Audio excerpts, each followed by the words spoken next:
अस्सलाम वालेकुम। आज हम बना रहे हैं शामी कबाब। वीडियो को देखने के बाद, पूरी देखने के बाद आप लाइक शेयर कीजिएगा, सब्सक्राइब भी कीजिएगा। तो चलें, अब हम स्टार्ट करते हैं शामी कबाब बनाना।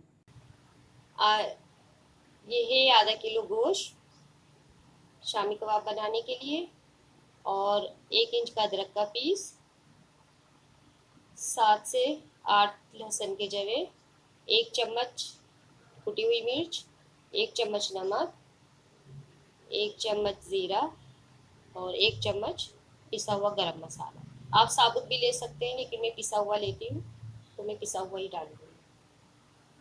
अब हम इसको बॉईल करने के लिए रख देंगे आधा घंटा। उसके बाद हम इसमें चने की दाल डालेंगे।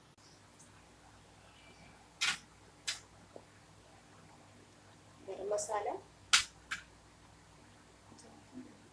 ज़ीरा, नमक, कुटी हुई मिर्चें,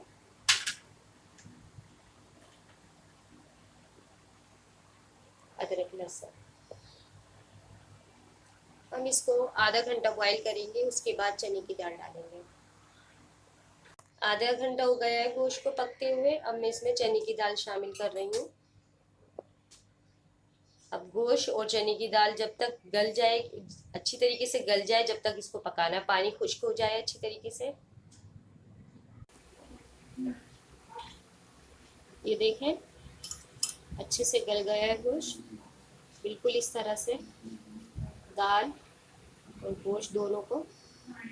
अब हम इनको पीस लेंगे।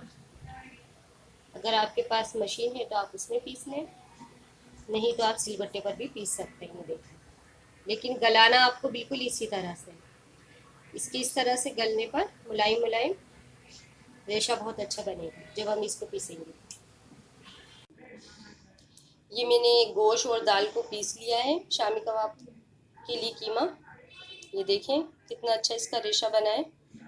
इसके बाद मैंने इसके अंदर 1 अंडा और आधा कप प्याज चॉप किया हुआ, 2 अदद हरी मिर्च, आधा कप हरा धनिया, ये सब चीज़ें मैंने इसके अंदर डाल के इसको अच्छे से मिक्स कर लिया है। इसके बाद मैंने ये टिक्की बना ली हैं शामी कबाब के लिए। मैं टिक्कियाँ छोटी बनाती हूँ, अच्छे से फ्राई हो जाती हैं।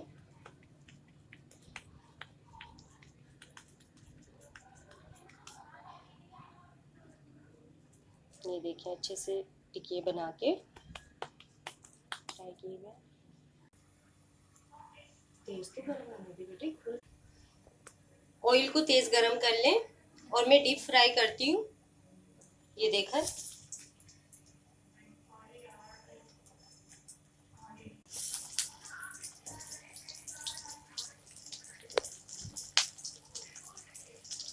ऑयल तेज़ गरम होना चाहिए, उसके अंदर मैं डीप फ्राई करती हूँ। अच्छे तरीके से गोल्डन ब्राउन कर लें।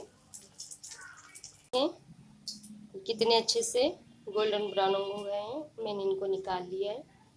ये देखें कितने ज़बरदस्त बनकर तैयार हुए हैं। इनका रेशा देखें आप।